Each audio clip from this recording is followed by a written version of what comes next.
Hello future leaders, welcome to this channel. मेरा नाम है Yuvraj Singh Shekhawat and before starting this lecture which is going to be very important if you are an UPSC aspirant who is trying to fill up the form. But before starting this lecture, always remember one thing: be a spokesperson for India. अब आप सभी को पता है कि आज आखिरी date है अगर आप यूपीएससी का सिविल सर्विसेज का फॉर्म भर रहे हैं तो। बट एक इंटरेस्टिंग बात और सबसे प्रोमिनेंट फैक्ट जो मैं आपको बताने जा रहा हूं कि चांसेस बहुत ज्यादा हाई हैं कि दोबारा से जो लिमिट है यानी कि जो डेट है उसको एक्सटेंड कर दिया जाए when it comes to filling this UPSC form for civil services examination, चाहे से वो आप आईएएस आईपीएस एग्जामिनेशन के लिए दे रहे हो या फिर आप इंडियन फॉरेस्ट सर्विसेज के लिए दे रहे हो।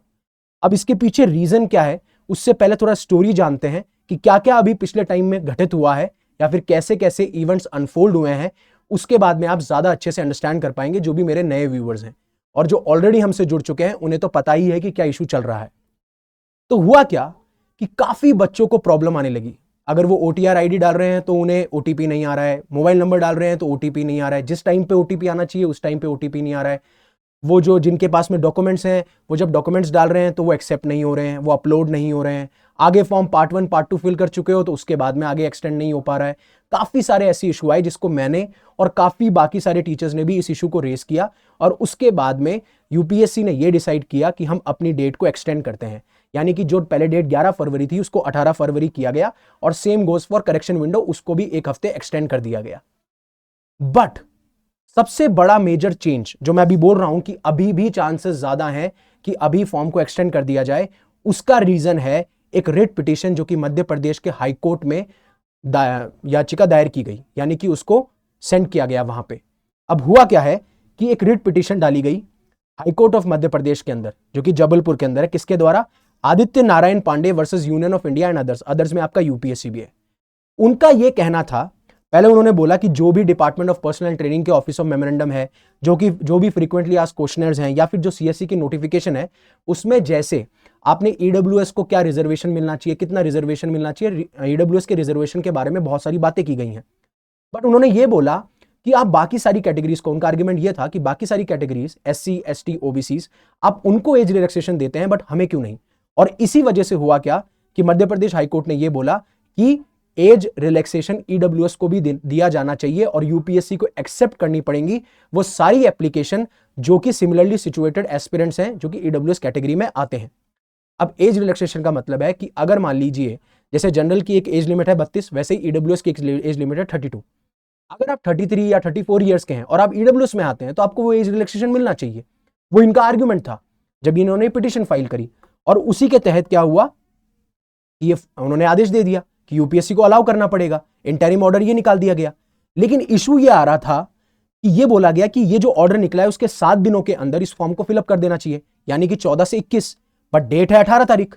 और फिर दूसरा सबसे बड़ा इशू ये आ रहा था जिसके बारे में एक वीडियो में दिखाऊंगा आपको कि क्या इशू आ रहा था, जो कि सीधा मैंने मध्य प्रदेश के हाई कोर्ट की जो आपकी टेली कॉन्फ्रेंसिंग होती है, जो टेली कम्युनिकेशन या ई कम्युनिकेशन के थ्रू जो वार्तालाप होती है, जिस तरीके से केसेस चलते हैं, मैं उसका आपको वीडियो दिखाऊंगा। वहां से एक इशू निकल के ये आ रहा है जिसकी वजह से अब शायद यूपीएससी जो है वो अपनी डेट को एक्सटेंड करेगा when it comes to form filling. लेकिन मैंने आपको पूरा बैकग्राउंड बता दिया कि किस तरीके से सारी चीजें चली हैं और यहां पे पूरी बात की जा रही है, राइट। और यह भी बोला कि कोई भी एज क्राइटेरिया हो, राइट, लेकिन यूपीएससी को एक्सेप्ट करना पड़ेगा, बट फिर भी फॉर्म एक्सेप्ट नहीं किया जा रहा। उसके पीछे क्या कारण है मैं आपको वीडियो में दिखाता हूं, वेट अ सेकंड।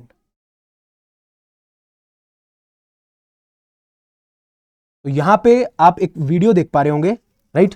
मैं इसको ऑन कर रहा हूं, आप ध्यान से इसको सुनिएगा।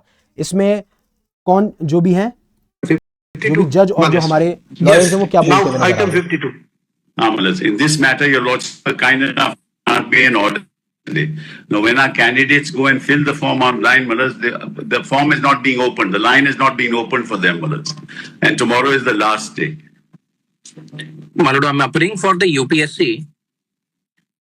My lord, I have already forwarded the order passed by my lord. I am seeking only a day's time to seek instruction. Window is open till tomorrow, my lord. Window is open till tomorrow as per the previous circular, my lord. तो यहां पे जो कपिल सिब्बल साहब थे उन्होंने ये कहा कि इस हाईकोर्ट ऑर्डर के बाद में अगर बच्चे एज रिलैक्सेशन का फायदा उठाने के लिए अगर वो फॉर्म भर रहे हैं तो फॉर्म एक्सेप्ट ही नहीं हो रहा। क्यों? क्योंकि फॉर्म में आ जा रहा है कि ओवर एज हो। वहीं हाईकोर्ट ने तो ये ऑर्डर इशू कर दिया यूपीएससी को कि आपको जो भी लोग ईडब्ल्यूएस कैंडिडेट्स हैं उनको आपको अलाउ करना पड़ेगा विदाउट कंसिडरिंग द प्रेजेंट और एग्जिस्टिंग एज लिमिट। लेकिन ऐसा हो नहीं रहा, राइट। और उसी के एवज में जो यूपीएससी की तरफ से लॉयर थे उन्होंने ये कहा कि आप इस मैटर को कल ले लीजिए, बट कपिल सिब्बल साहब कहते हैं कल तो आखिरी डेट है, यानी कि ये जो क्लिप है वो 17 फरवरी की है और आज 18 फरवरी है, लेकिन कल तो आखिरी डेट है। अगर आखिरी डेट को फॉर्म बंद हो गए तो फिर कैसे बाकी लोग जो हैं वो फॉर्म को फिलअप कर पाएंगे। तो आखिरी में इस क्लिप में ये कहा जाता है जज के द्वारा कि अगर 18 तारीख तक उनके फॉर्म को सबमिट नहीं किया जाता है तो इनके पास में ये एक उनको ऑप्शन दिया जाता है कि आप उनके जो ईडब्ल्यूएस कैंडिडेट्स हैं उनके आपको फिजिकल फॉर्म भी सबमिट करने होंगे। तो मेरा प्रोबेबिलिटी या जो मेरा एक आपका ओपिनियन है, मुझे ये लगता है कि हो सकता है कि इस हाईकोर्ट ऑर्डर के इशू के बाद में जो ईडब्ल्यूएस कैंडिडेट एज रिलैक्सेशन की डिमांड कर रहे थे और जो हाईकोर्ट ने मंजूरी भी दे दी और उसके बाद में इन लोगों को प्रॉब्लम आ रही है फॉर्म को फिलअप करने में, तो शायद हमें 1 या 2 हफ्ते, क्योंकि अब यूपीएससी भी इस केस के अंदर अपना पिटीशन डालेगी और अपनी तरफ से चीजें प्रेजेंट करेंगी, उसके लिए भी टाइम चाहिए। और जब तक कि ये विंडो भी खुला हो तो ये दोनों चीजें तभी पॉसिबल है जब आप इस फॉर्म की जो डेट है उसको एक्सटेंड कर देते हैं when it comes to form filling. तो ये मैं कहना चाह रहा हूं आपसे, राइट। यहां तक आपको चीजें समझ में आई होंगी, राइट। तो ऐसे ही अगर आप अनअकैडमी के साथ जुड़ना चाहते हैं तो आप अनअकैडमी के साथ जुड़िए, जहां पे आपको फ्लैट 55% ऑफ मिल रहा है। साथ साथ में अगर आपको जो की बेनिफिट्स की बात करूं तो 15 मंथ्स का आपको देख सकते हैं ये सब्सक्रिप्शन है, 18 मंथ्स का 25,999 है और ये लिमिटेड ऑफर है। और अगर आपको मैक्सिमम डिस्काउंट चाहिए तो आपको यूज करना है कोड YUVI, यूवी पाजी वाला यूवी, और उन्होंने मार दी 50, दैट इज 50, और आपको डिस्क्रिप्शन में उसका लिंक मिल जाएगा। वैसे ही जो हमारे मधुकर सर हैं, अगर आपको सीसेट में बहुत प्रॉब्लम आ रही है तो आप सीसेट का कोर्स खरीद सकते हैं जस्ट इन 2,999। काफी ऐसे कैंडिडेट्स हैं जो लोग जो हैं वो प्रीलिम्स जीएस निकाल लेते हैं लेकिन सीसेट में रह जाते हैं। एक अटेम्प्ट में मेरे साथ भी ऐसा हो चुका है, इसलिए मैं आपको बुलाऊंगा कि सीसेट को आप प्लीज नेग्लेक्ट मत कीजिएगा। जीएस में इतनी मेहनत करने के बाद में अगर आप सीसेट में रुक जाते हैं तो बहुत ज्यादा पेन होता है, पूरी साल भर आपको पेन रहता है। और ये जो कोर्सेज मैंने आपको बताया, आप अगर इंग्लिश मीडियम के तो आप इग्नाइट में जा सकते हैं, आरएम में जा सकते हैं अगर आप इंग्लिश मीडियम के हैं, और आप हिंदी में जा सकते हैं अगर आप शिखर मीडियम के हैं, सॉरी शिखर लेना चाहते हैं। तो आप एक कोर्स को खरीदते हैं, आपको बाकी सारे कोर्सेज का एक्सेस फ्री ऑफ कॉस्ट मिलेगा। तो अगेन कोड यूज मत करना भूलिएगा, YUVI and 550, right. So again thank you very much for listening. मैं आशा करूंगा कि जो भी बच्चे परेशान है फॉर्म फिलिंग को लेके उनके लिए भी एक राहत हो, और दूसरे जो लोगों ने ईडब्ल्यूएस एज रिलैक्सेशन की बात करी है उनके लिए भी जो चीज है ये राहत पूरी हो और ये एक्सटेंड किया जाए फॉर्म, और वहां पे एज रिलैक्सेशन वाला क्राइटेरिया डाला जाए कि जो अभी टेक्निकलिटीज फेस करनी पड़ रही है ईडब्ल्यूएस कैंडिडेट्स को वो फेस उन्हें ना करनी पड़े, राइट। ऑब्वियसली बात है, जो ईडब्ल्यूएस कैंडिडेट 32 साल से नीचे हैं तो उन्हें एज रिलैक्सेशन की तो कोई मुद्दा ही नहीं है, बट जो लोग ईडब्ल्यूएस हैं, ईडब्ल्यूएस कैंडिडेट्स हैं, राइट, उनके क्राइटेरिया फुलफिल करते हैं लेकिन उनकी एज 32 क्रॉस कर चुकी है, और इस हाईकोर्ट ने जो ऑर्डर इशू किया है उसके तहत ये बहुत इंपॉर्टेंट हो जाता है कि टेक्निकलिटीज को चेंज किया जाए, यूपीएससी और टाइम दे बच्चों को, और जो भी इन्हें क्लैरिफिकेशन करना है, जो भी इन्हें अपनी तरफ से जो भी आर्ग्यूमेंट्स रखने हैं, ओपिनियंस रखने हैं मध्य प्रदेश हाईकोर्ट में, तो वो रखें। लेकिन मोस्ट प्रोबेबली आप देख सकते हैं कि हो सकता है कि जो आपका फॉर्म है उसकी लास्ट डेट जो है दोबारा से एक्सटेंड की जाए। So again thank you very much for listening to me, giving me your precious time. Stay safe, stay happy, Shabba Khair, and all the best for your preparation.